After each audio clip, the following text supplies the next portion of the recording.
conclusion, we have fought so much. I'm blessed, I'll be your chair. Judging with me is Woodrose from Iran, and Marina from Malaysia, Bobby from Indonesia, Logan from Malaysia, Brett from Alaska, and Kiana from Malaysia.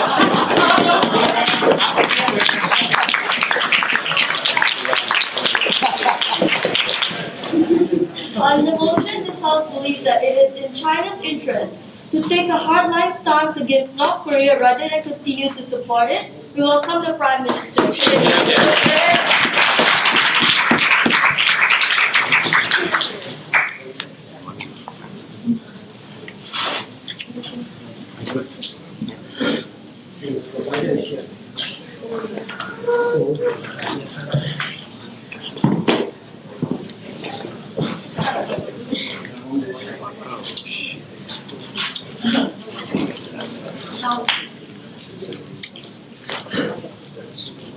We think that the most recent nuclear test of North Korea has strained their ties with China already. And we think that that is already a sign that they want to exert their own military dominance, even when it's not complying with its treaties or with its compromises with China. Even at the same time, they're using the resources that China gave them. But we think that even the expression of the recent Chinese President Xi Jinping gave a passive aggression towards North Korea and what they're doing. And we think that the dependency of North Korea on China has to stop for both parties, and for especially the interest of China. Because in status quo, you see that we already decreased fuel aid, we already imposed sanctions, but you already see that nothing is happening. North Korea continues to launch nuclear bombs, they continue to have nuclear tests, and nothing stops them, and nothing is able to coerce them to cooperate. That's why this debate is going to be about whether or not China should already retain their historical obligation towards North Korea. And our particularly here stance in affirmative is simple. We think that China must take a hardline stance and not fund them, or even support UN sanctions if they must, and to stop all aid and trade coming from that. Because we see that we've already exhausted all possible means in order to coerce North Korea to cooperate with what the world wants, or even what China wants. But we think that even then, it's not working. Sit down. This is already a last resort, and we think it's only about time to stop supporting them and to do precisely what China wants. Namely, is to not fund a war, as to not repeat something that happened, such as in the Korean War. But secondly, also to create a cooperative North Korea and something that's not a threat to the international community and not a threat to China. But also, thirdly, there's also in the interest of the global security order, knowing that China is already exposed and it's already having relations internationally. But lastly, there's also the state of economic stability that China wants, right? But to my first argument on what's in line with China's interests. Because with what I just told you, we think that it's only here in affirmative that you're ever going to get the things that China would want, right? And in status quo, no thank you. China's supporting North Korea for it to remain stable. Because what's the incentive then for China? Because if China does not fund, for example, North Korea, but still remains its obligations to them, sit down, we think that if the regime of North Korea falls, then that means there's going to be an influx of refugees from North Korea towards China. But we think that that's something that's counterproductive in status quo, right? Because if China is able to cut off their ties from them, they first not fund something that's harmful to them or not create a threat, but secondly, then they have no obligation whatsoever if North Korea decides to screw things up for themselves after this argument. But we think that that's only here in our policy, wherein we're able to remove all obligations from China, and we're able to remove the possible threats that they're funding, and able to remove the unnecessary obligations they have towards North Korea. But secondly, we think that this is able to force the North Korean government to cater to their own people, right? Because we think that that dependency has something that's become so harmful. Because we don't want to fund something that could potentially harm China, right? No, thank you. But because if China funds North Korea, for example, which then funds nuclear bombs or nuclear threats, we think that that can affect China on the first level. Because firstly, if something wrong goes with that nuclear bomb, then obviously China, which is very nearby, will also be affected by that. No, thank you. But secondly, that's also going to strengthen the military dominance or even the military of the North Korean government, and that's not something that China wants, right? Because given that they're so unpredictable and given that they're so rash sometimes, we think that it's gonna be so easy for them that if they have nuclear bombs to just launch it at anyone, even to China, right? After this argument. But we think that even then, China has no regulatory basis whatsoever to what North Korea is doing and their military bases, and we think that's harmful. But lastly, the biggest harm then is that funding does not only mean on a monetary basis, but it's also in a means of support, right? And China, we think, does not want to remain, if they want to remain as a global superpower, would not want to be affiliated with a dangerous country that cannot comply with universal standards. That is a big threat to the international community after this argument. But even then, these historical ties is not a legitimate obligation. Because if we look at obligations or treaties, they're a reciprocal obligation, and obviously North Korea is not complying with them. We think that that is already something that's not fulfilled. We think that is already something that makes that obligation illegitimate. But to conclude this, we think that it's only here in our model are we able to protect the interests of China and of the global community, and it's only here we're able to string off the dependency of North Korea to China. But before my second argument. You're suggesting that if China continues to fund North Korea will come back and bite the hand that fed them. Rather, the reverse is true. If they do not support North Korea have no more allies and will become more radicalized and therefore will attack other nations. The thing is, if North Korea can become radicalized, but whose money are they going to use, right? Given that they barely have any resources there at the end of the day. We think that that point is something that's not going to work. Sit down, I just took one. But moreover, we think that it's only here, are we even able to weaken what North Korea has to fund their military at the end of the day? But to my second point, right, that continual support will not change North Korea at all, and that's in line with this POI to me. Because it's, the more likely to cut off these ties, the more likely is China able to succeed in the future. Because North Korea, given that their non-compliance, even tipped off China, right, as I've said recently. But we think that officials, we think that even then, it's only here in our model are we ever going to get an incentive for North Korea to actually comply with their obligations to China, to actually comply with what China wants, which is in line with what the global community even wants. Because since their source of dependency could potentially abandon North Korea, we think it's more incentive for them to actually comply and to actually become less of a threat to people and less of a threat to China. But secondly, we think that even if somehow China actually needs North Korea, right, and this is the worst case scenario given in our model, we think that China does not even lack resources because they're the ones giving it to North Korea, right? We think that they give them food, they give them fuel, they give them money, and all these things that they do not lack. But secondly, this trade-off is something that we're willing to do because we want to coerce North Korea to comply with its treaty with China, which they have been unfulfilling of for the longest time and for decades moreover. And we think that it's in line with the goals of China to actually lessen the potential threat that North Korea could give them. It's in line with their with their interests to decrease the funds they're giving them to lessen the threat. To conclude our case, we think that this continual support has to stop in order for North Korea to weaken its military dominance, which is an unpredictable threat to the society and to the global society. Thanks.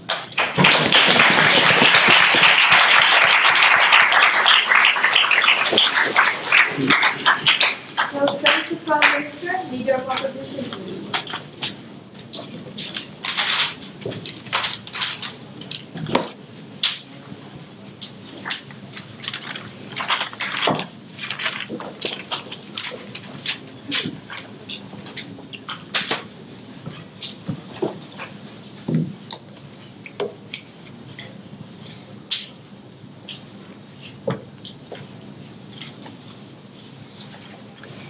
Here are two main problems with proposition setup. First, they assume that North Korea is like any rational state that will rationally respond to incentives like any other state. And second of all, they make the huge assumption, or rather, they have not actually shown to us how the comparative is going to be better on their side of the house. How even if North Korea is belligerent and seeks conflict within the status quo, this is going to be any better on their side when they've removed any sort of support and pushed North Korea into a corner. A North Korea which, let me remind you, is utterly irrational and simply does not seek compromise the end of the day. With that in mind, what do we support on our side of the house? We think that within the status quo, China already extends some form of support to North Korea. They do not provide military aid, but they provide some form of money, some form of like food aid to ensure that like the regime can at least maintain stability, the state remains a viable state. There isn't a total collapse. Obviously, they do not provide like military secrets or nuclear secrets, right? That is not what actually happens. But they do things such as protecting them, providing some form of diplomatic support, calling for negotiations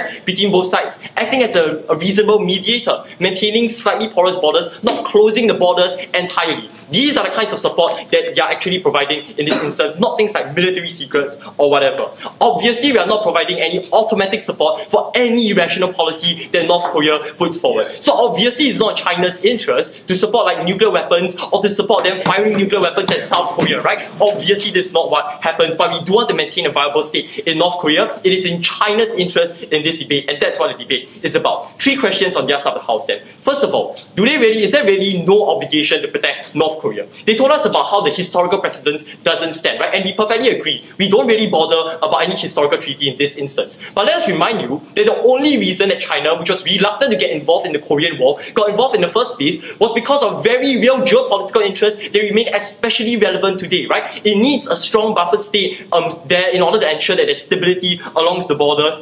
And ultimately, we say that North Korea still needs China, and China therefore China has got the kind of leverage that exists in order to ensure that it can exert some form of leverage on North Korea to act in its interest. An argument I'll be forwarding later. Second of all, they told us that China is helping the military of North Korea, right? Which simply isn't true. China obviously can moderate the nature and the amount of aid that is being provided. But more importantly, how is China's interest really going to be better on their side of the house, right? Because it's not as if North Korea's Soviet-era tanks and military is going to disappear overnight. These are still things which remain at the disposal of Kim Jong-un, which will just unleash everything at the point where they are pushed into a corner, right? And that's why we think that it is not in China's interest on their side of the house. Third of all, they told us that there will be some incentive on North Korea's side to comply. First of all, we tell you, no, North Korea is kind of deluded. It is led by a dictator in Kim Jong-un who doesn't respond to any rational incentives. But second of all, if it responds rationally when it's pushed into a corner, it's not really going to comply with their interests. Yes, ma'am. When there are multiple other states that China can resort to for economic sustainability and global dominance, why must it come at such a high cost of being an ally with the North Korea? Yeah, ma'am, we never once said that China needs North Korea. It doesn't need North Korea in terms of providing economic support, but it does need to ensure that its geopolitical position doesn't become untenable when instability breaks out across the border, which I'm going to be forwarding now in 2 main arguments. About the domestic interests and security interests of China, as well as the regional and international position of China. First of all, let us recognize that North Korea depends heavily or entirely upon China for any form of international support for any allies, right? We rely on it for money, for negotiations, for food aid, even from like the United States, right? That's how China acts as a negotiator, even in this instance. This is absolutely necessary because the North Korean economy is in shambles. They are unable to function by themselves. They are entirely propped up by all this aid that's provided. The moment they cut this, there'll be huge instability and turmoil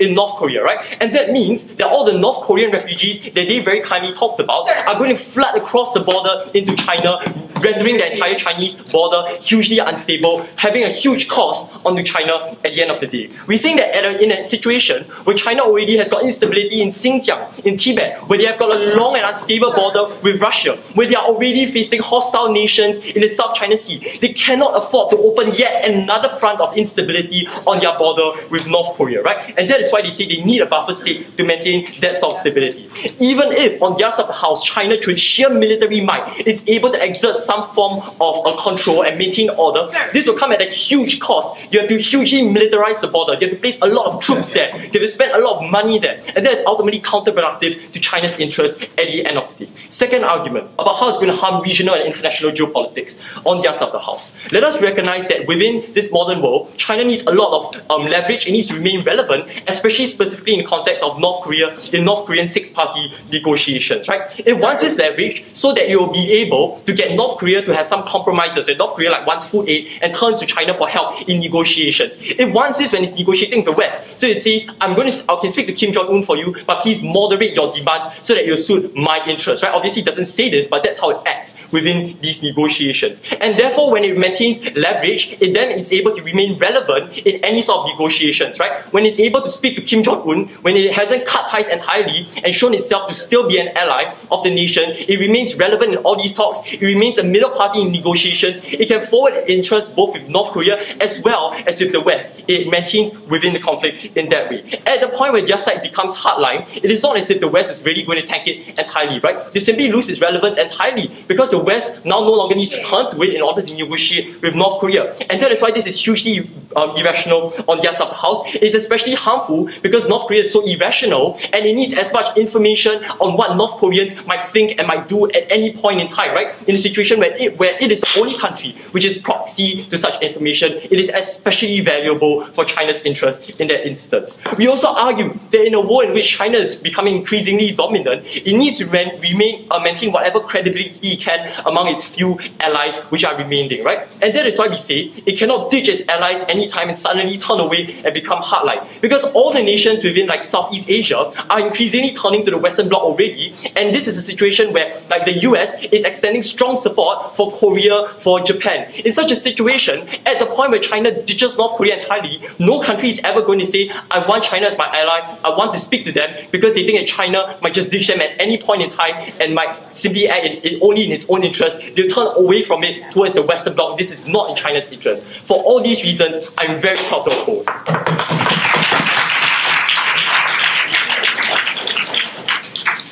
Now, thank you, your opposition. Deputy Prime Minister, please. Here.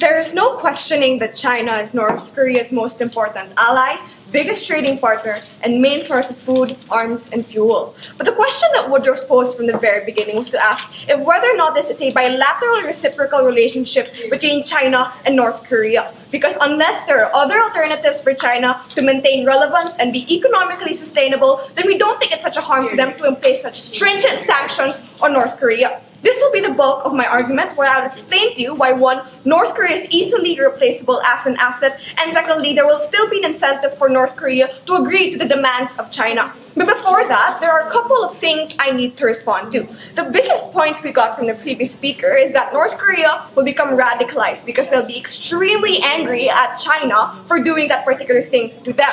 3 responses. First is, where will they get the responses to become radical? Because last time I checked, if you want to send a war, if you want to be able to like nuclearize your state, that means you need resources. And even the previous speaker already conceded. Where does North Korea get their resources? Where do they get the funding to be able to get troops? Ultimately, they get it from North Korea. So even if they become extremely angry and build resentment, we don't think it's going to happen. But secondly, we even think that even if they still have the resources, they aren't likely going to engage in a war with China, because China is still more dominant in terms of their military and their economy. So even if they do that, it is such a high risk that we don't think North Korea is willing to do. Because even if we think that the leader in North Korea is so irrational, we don't think it's going to go to that particular extent. But lastly, if we think that they are so desperate to the point that they really need North Korea to be able to sustain themselves, well, I'm going to prove to you in my argument that's why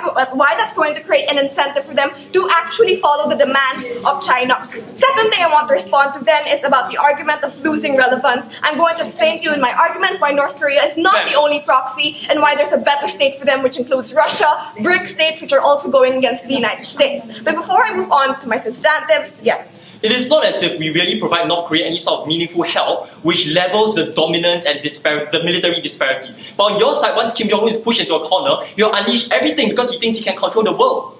If Kim Jong-un is willing to launch a war, then we think he can. Because at the end of the day, he's still bound to lose that particular war, which means at the end of the day, it's a risk that they're not willing to take. But now I want to move on to my substantives of why North Korea is easily replaceable as an asset and China can still resort to other states for economic sustainability and world security order. The question Woodrose asks is this: is North Korea absolutely necessary to be able to sustain those particular things? Because if we can prove to you that it's not, then we don't think the harms coming from opposition need to come at such a high cost. First, on economic sustainability. Looking at the matter is that there are huge trade deficits between agreements between China and North Korea, because not even North Korea can borrow money to be able to pay a lot of the debt that they have towards China, which means that there is huge stress and a huge amount of impatience that China has when they want North Korea to pay most of their debt. So the question then becomes, what is an alternative for China? The answer is Russia, because recently they were able to sign a $400 billion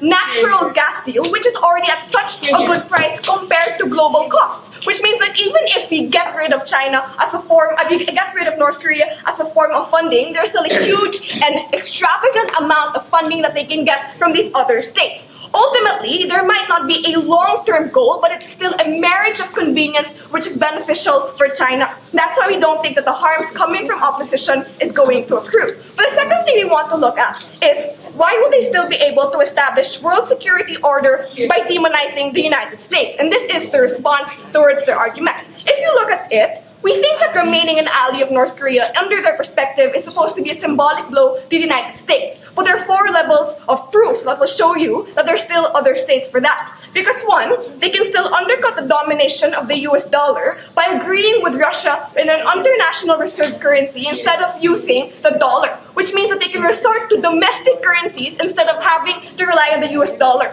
Ultimately, this is still a form of demonizing that particular state. But secondly, if you look at it, even your BRIC states are going against the United States because they don't want to resort to the dollar, which means that even if China refuses to go against the United States, there will still be other counter states which want to pressure the United States to do particular things. But lastly, it is false matter for them to say that China is not resorting in Asia, because they're actually pivoting to the West and engaging with India, for example, and engaging with those states because they want to counter the United States' influence when they move to Asia. So there is a buffer state with China. It's just not North Korea. It's now become Russia.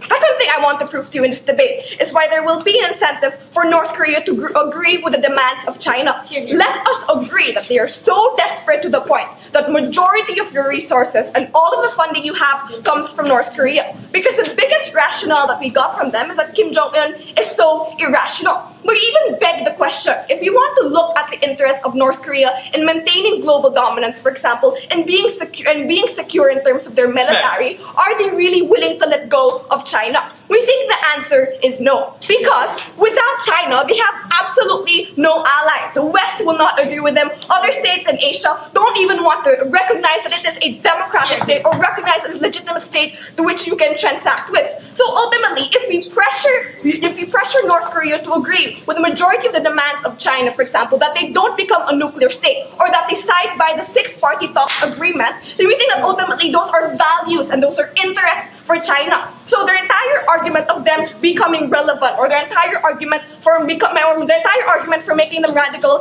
isn't true in this debate. Ultimately, if we can push them to go to a particular extent by imposing sanctions, by agreeing with the UN resolutions that also target against North Korea, we think that is still a value for China in this debate. But why is this particularly important? Because it shows to you that one, there are other alternatives for China. There are alternatives of Russia, for example, and there's even counter discourse being created with states like the BRICS countries who want to oppose the United States as well. But secondly, it's also a matter then of forcing North Korea to agree with the demands and creating a cooperative agreement so that there is a bilateral and reciprocal relationship that is absent under their model. Ultimately, we think that's a much better model, and that is the agreement that China wants to create at the end of the day. For all those reasons, we are very proud to propose.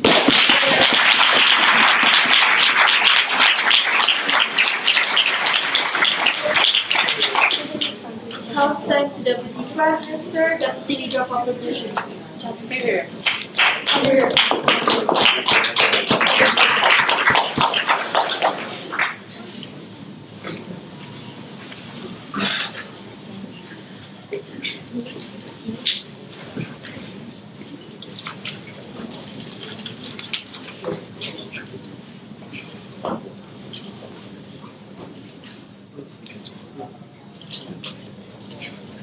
is clearly impossible for North Korea to be China's source of economic stability. That is not what we fought for right from first speaker.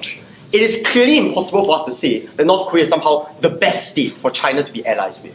That is what we talked to you about from first speaker. But what we did propose to you was 3 unique benefits that they failed to engage with that still stands on our side.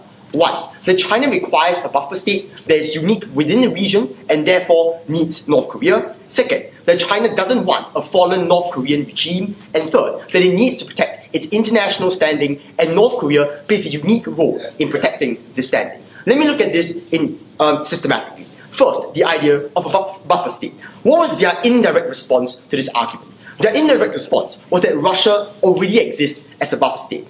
Here's how we deal with that, right? If Russia currently in status quo where China does already extend support to North Korea, act as a buffer state for China, it means at best it is a wash on both sides because Russia will still continue being China's buffer state. Unless they show us why Russia will suddenly relinquish all ties with China, no thank you ma'am, and become, no thank you ma'am, the buffer state that China really needs, we argue that it is a wash at best on both sides. But in fact we say that Russia need not rely on China, and that means it is also an unreliable buffer state in the long run. Because clearly, as they talked about, Russia is the one providing the oil and the gas into China. It is the one that has the dominance, no thank you ma'am, over China. In the long term, how can we be sure that China, or rather Russia, is there to protect China or be China's buffer state during any conflict? We argue that North Korea, which is the one as they characterize, dependent on China, is the buffer state that will stay in even during times of conflict. More specifically, we told you that it was in China's military interest in the first place that it intervened in the Korean War, but thank you ma'am, something that they never talked about after UN troops crossed the 38th parallel and realized it was entering its own borders, but thank you ma'am, therefore highlighting the importance of border security, therefore highlighting the importance of North Korea as a protector of that border. But before I move on to show you how this is more so on our side, go ahead ma'am. We could see that we need money in our side to guard troops along the borders, but there's also money needed for funding. Tell us why you're willing to allow the potential threat of what you claim is the irrational North Korea to even persist. Here's the thing, North Korea will be irrational regardless of whether or not China exists as a source of funding. Which means that if China is going to turn against North Korea, it is just going to launch a last-ditch attempt at fighting for world dominance. It means it's going to unleash all its Soviet weaponry, something that already came out first, they never actually dealt with, which moves me very on nicely to talk about why it is not only a buffer state that China needs, but a viable state. In this instance, we have to recognize that even if China turns against North Korea, it will not change the deterrence that North Korea currently has against the world.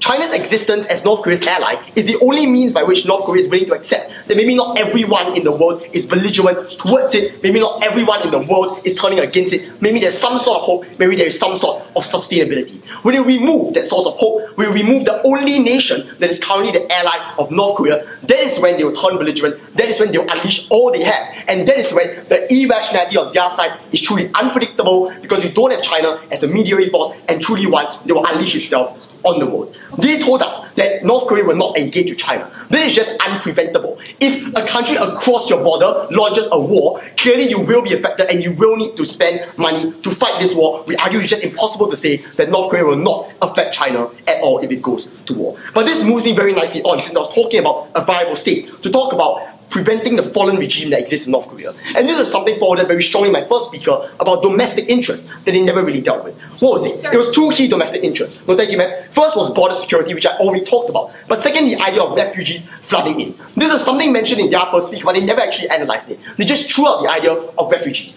So we co-opted that idea and told you that refugees only exist insofar as the regime has fallen, no thank you ma'am, when people lose trust in that regime and there is turmoil within the country because, as they put it, the regime is so much dependent on the financial aid of China. No thank you ma'am. And that is why individuals within this country will only move into China and flood China, as you talked about, as they don't want, when China cuts off all ties, when it takes a hardline stance against North Korea. And that is why we argue, no thank you ma'am, that it is in China's domestic interest as well to maintain, to prevent the fallen regime and therefore to continue supporting North Korea. But let me move on now to the third area of argumentation, the idea of international standing. And here's where first, we talked about the leverage that exists that is unique. Insofar as China is the only one able to gain knowledge, no thank you ma'am, about the irrationality of North Korea because the only existing ally, we argue that there is a strong leverage that exists. The response to us in second was twofold. one, that there are other states that will turn against the West in the case in which China doesn't. Our argumentation was not about whether other states or any state in general will turn against the West. No, thank you, ma'am. But whether it's in China's interest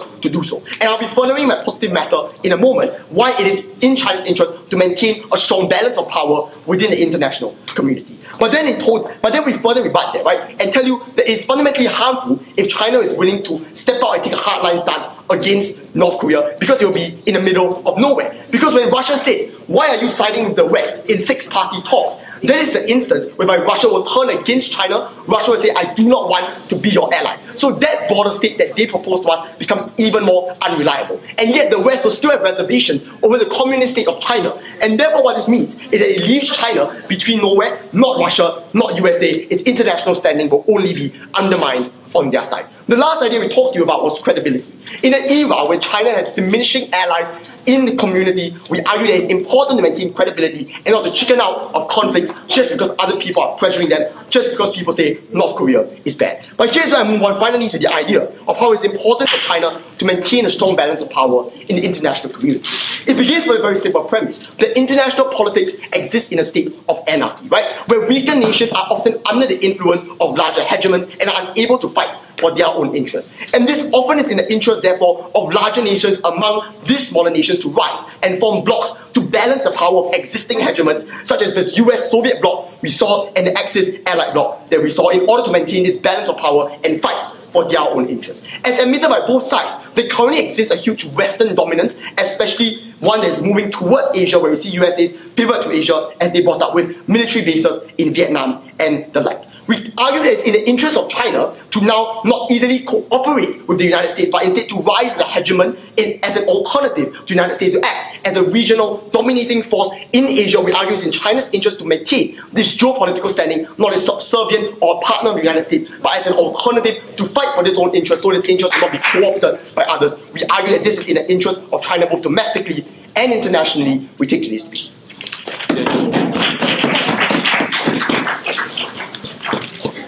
Husbands in a speech of opposition, government would here.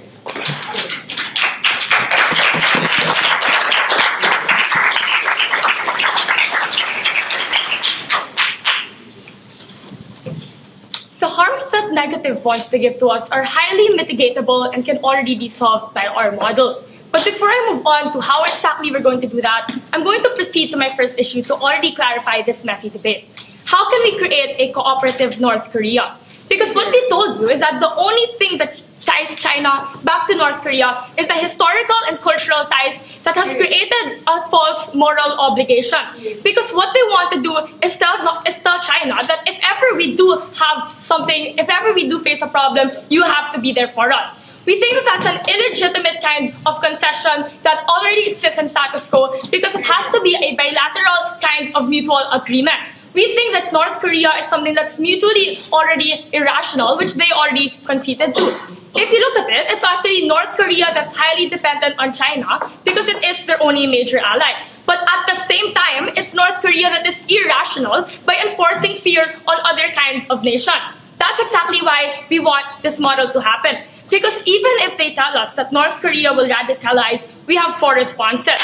The first is, that's already status quo, right? The question then becomes, how can we get North Korea to cooperate if in status quo they are still irrational? When we already lessen our funding, for example, or when we coerce them to be more cooperative. Which means that we have to question, why does diplomatic support have to come at such a high cost in their model when we're already giving you so much, yet you still aren't willing to cooperate? The second response is this.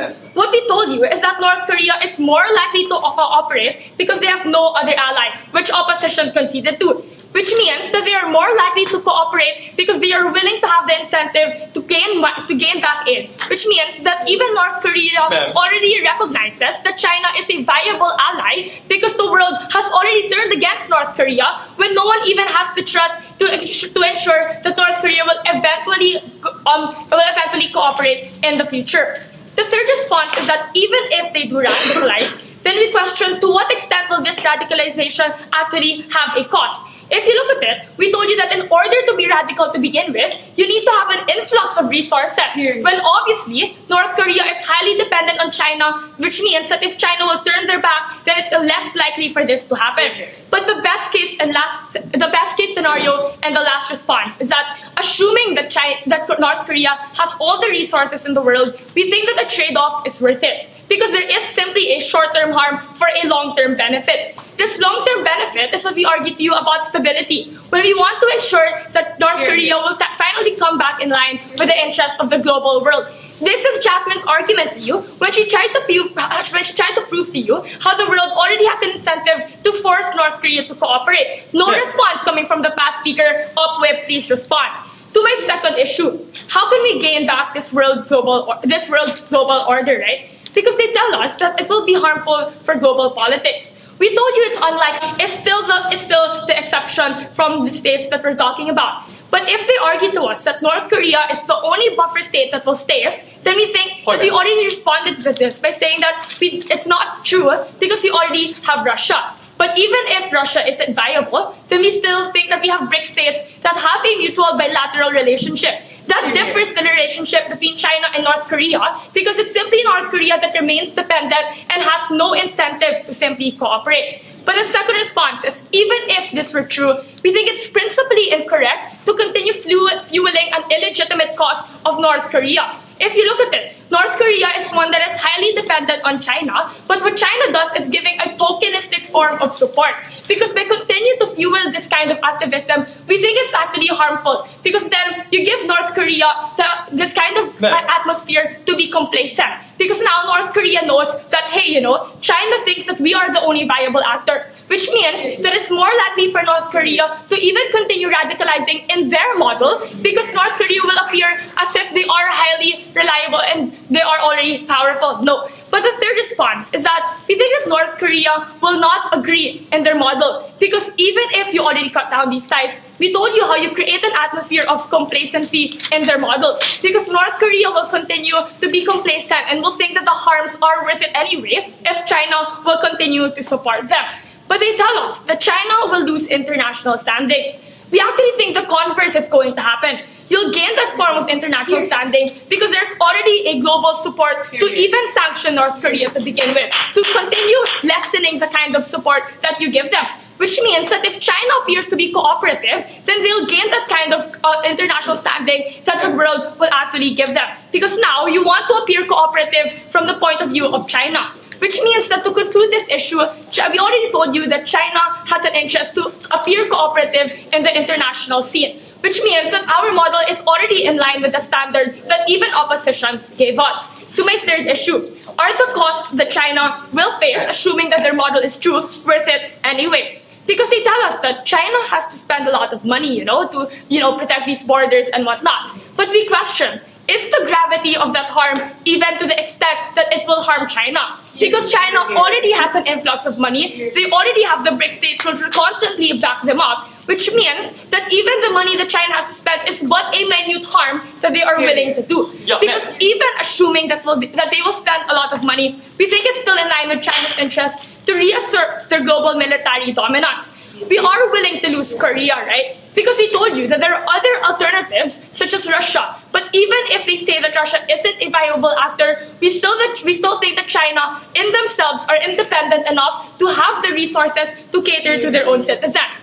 Like we told you, even if the gas deal that Jasmine mentioned had no response coming from the opposition, we think that it's enough of a constructive material to assume that China and Russia will have long-term agreements because it sets precedents for future bilateral agreements to happen. What sets this kind of relationship apart is that we recognize that both parties are willing to cooperate. That's what sets the difference between North Korea, because they simply want to assume that North Korea will continue to gain the kind of support even if they don't deserve it anyway. This debate is not simply about what's in line with China's interests, but it's also about what China deserves. And for all those reasons, we're proud to take this debate and move on to the final stage.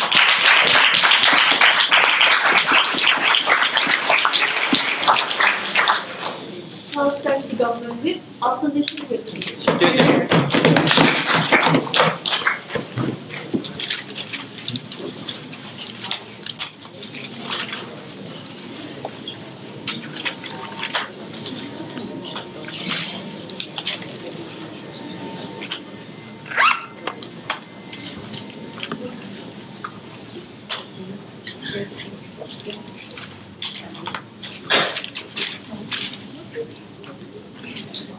Let's ask two questions. First, let's ask if that policy fulfills the domestic interests of China, talking about security and stability. And second, let's talk about the sort of international position which China currently holds and why that side destabilizes this. First question. They said in first speaker, China funds the North Korean nuclear program, but then the more they fund this, the bigger of a threat North Korea is to China. Firstly, reject this. This is factually false, given their own characterization. Then the recent summits featuring the North Korean nuclear program, there was passive aggression. The fact that they wanted, or China wanted to maintain a balance between not losing support from US as well as still supporting North Korea. And this sort of soft support is what happens, not a direct funding of North Korea's nuclear program. But secondly, there's a contradiction here, because if you listen to the responses, the second speaker told us about why we want to radicalize North Korea because of China's dominant standing army. We argue that these are the same responses we'll throw in their face to prove why the more you fund North Korea, it does not mean that North Korea will attack. Because if it's really true that that China funds the North Korean nuclear program, that if China funds the North Korean nuclear program, if they attack China, maybe that means that they'll lose funding altogether. So these same responses, no thank you, sit down all of you, about why China has a dominant standing army are the same reasons why we think that side is worse. Because let's recognize this, right? Like, Kim Jong-un is irrational, but he's not stupid. If he knows that there's direct funding from China, then obviously there's no incentive to want to attack them on the status quo. No thank you. Next they said, and more importantly, they said that and they were naive to suggest that we sort of changed the incentives of North Korea by taking away money. No, thank you. History has told us that the sort of belligerence we have seen in North Korea is not affected by economic externalities, right? How many years, no thank you, of economic sanctions have we placed on North Korea? And yet, the nuclear program continues to grow day by day. No thank you. What ultimately happens, and this is how the real world is like, it is naive for them to suggest that we're doing that China, by not supporting North Korea, is doing what the world wants. For the very simple reason that North Korea will not see any incentive to enter negotiations the moment they lose their only mediator in these negotiations. The moment everyone that talks to them are fundamentally opposed to their interests. That is why in the status quo, the US still wants someone to not directly oppose North Korea, who acts as a mediator between opposing interests. Sit down. Finally, we said that the sort of threats North Korea has issued South Korea and the US will only be turned on North Korea given the fact that North Korea is a border state. The sort of money that China will now spend militarizing the border, even if North Korea doesn't impose a direct threat, but there's still some sort of, even if North Korea doesn't directly say that they'll issue war, there's still some sort of threat which will cause China, no thank you, to be extremely dependent on this sort of externalities.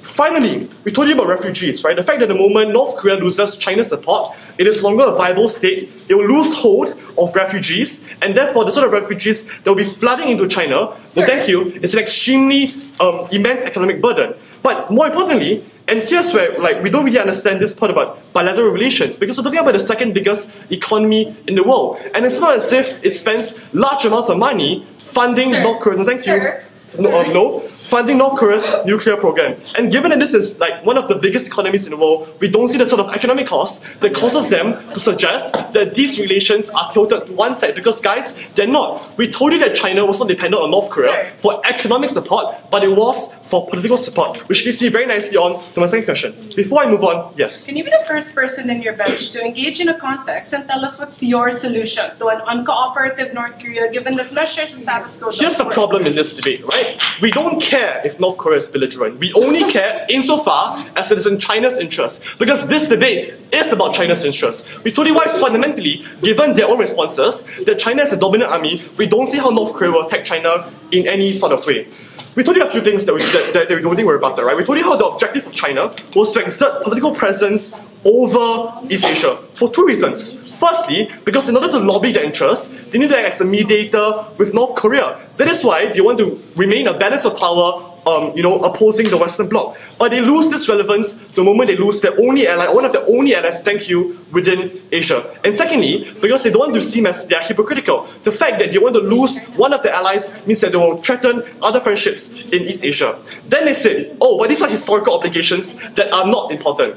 Here's how IR is like, right? In IR, many principles are not inherently important. For instance, sovereignty is not important, but it's only important insofar as nations perceive them to be important and will therefore act upon will act upon nations not respecting these principles. So for instance, the sovereignty of Syria is so important, but it's important insofar as the moment you don't recognize their sovereignty, they'll radicalize. That is why ultimately we think that it is these interests which China needs to fulfill.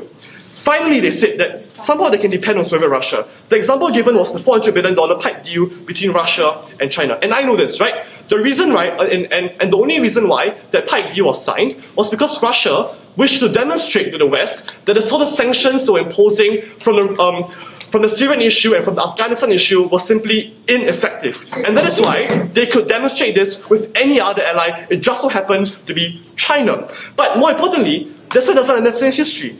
There are so many problems with the Sino-Soviet cooperation we saw in the 1940s and 1950s.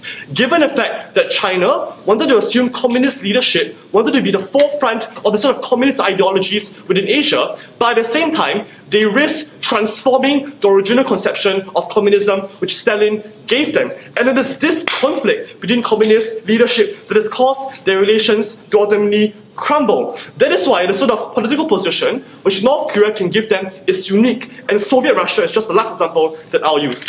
Finally, about BRICS. We don't understand this because if you know BRICS is purely an economic bloc. But more importantly, the majority of the nations in BRICS are not Asian nations, the only nation being India. But we think that the sort of position India holds within Asia is fundamentally different from that of North Korea, because India is at war, or is at political war with Russia over the issue of Tibet, as well as possibly maybe the South China Sea. It is for these reasons we think BRICS and Soviet Russia are simply unsustainable partners, and more importantly, because the sort of responses they were giving to us proves that North Korea will never attack China in the status quo we are so proud to oppose.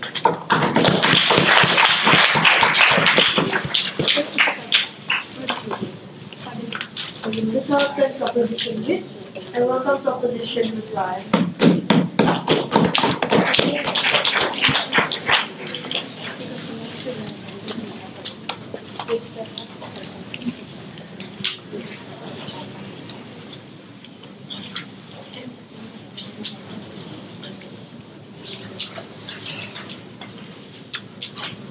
Ladies and gentlemen, the fundamental reason why we take today's debate is because on their side, they haven't shown us any concrete cost in the status quo of things which China stands to gain as compared to our side, which has brought you many concrete harms, both to China's internal stability, its security, its global position, which their side never ever once engaged with. And that is why I'm so proud to stand on our side of the house, right? Let us examine what they talked to us about today. They told us about a historical obligation, which we gladly consider and told you only exists insofar as there are relevant incentives within the status quo, there are relevant Chinese interests within the status quo. They talked to us about economic support, which we also gladly told you, like, obviously North Korea doesn't contribute to the economy of China, and it works the other way around. What then were the real harms or benefits that they presented to us? First of all, the fact that Chinese funding, or the removal of Chinese funding, is somehow going to force Korea to compromise. No, right? If the North Koreans are already starving within the status quo, if there's already such irrational leaders at the top in the form of Kim Jong-un, we don't see how on their side it's going to make any sort of difference if it's only such minuscule funding as they would like to talk to us. Our solution, on the other hand, was leverage, right? The only leverage that exists when you still maintain ties with Kim Jong-un, when you still act as a mediator at any point in time when Kim Jong-un suddenly decides that he might actually want to speak with the West, or when the West decides that he might want to speak with China, right? This is why on their side they lose, because China no longer can act as a go between North Korea and the West, and that is why they lose all their relevance, they lose their geopolitical position. That is why they lose on their side of the house. On our side, there's only a cost in terms of funding. Even if we consider the economic cost, here's where on our side, we told you that we are perfectly willing to take up this cost in the face of the many North Korean refugees who are going to flood across the border the moment the entire North Korean state collapses, right? This is the kind of cost in terms of men, army, troops, right? And border instability, social instability that's going to be incurred on the part of China at the point where they are unable to prop up a viable North Korean regime because they take a hardline stance against a nation which obviously isn't going to compromise either ways, and in the worst case scenarios will just launch a last ditch attempt with any equipment that they might have in order to try to I don't know, salvage the situation or whatever. The final benefit that they brought to us was that somehow China will be able to cozy up with the West and improve its international standing by taking a hardline stance against North Korea, right? We clearly told you that this is not going to be the case. It is not as if they are going to win back all the people in the South China Sea over whom they are having disputed islands. It is not as if they are going to have Russia as a reliable alternative or as a reliable partner when Russia is only building a pipeline with China because it wants to demonstrate to the West that it has alternatives, and at any point in time when it no longer needs to do so, it can simply cut off any sort of support, right? This was a clear argument they brought to you. It's a wash on both sides. It is not as if we are talking about Russia in this debate. It is on outside of the house that we told you that China, in fact, in the international arena, needs to maintain the balance of power, right? Even if you want to cozy up with the West, it is not in the interest of China to ultimately cooperate. It is only in China's interest to form a bloc of its own, to serve its own interests, rather than to join the Western bloc when it ultimately might not really serve its own interests, or in the worst case situation, try to cozy up with the West, but end up in between Russia, in between USA, and never be able to actually solidify its position in that area. On the other side, China is also going to lose all its credibility when all the rest of the nations will just flee to the Western bloc, right? Well, they only flee to the United States, which is far more credible in this instance. It is on the other side that we really see that any harms realistically accrue. It is on our side that we told you that nothing's really going to change within the status quo because they haven't shown us how any benefits are going to be accrued. We are perfectly willing to take up whatever costs are incurred in the status quo in the face of the massive harms which that side didn't deal with. For all these reasons, we are very proud to oppose.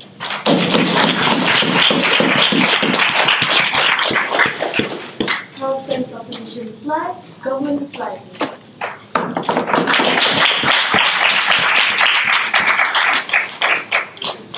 Here.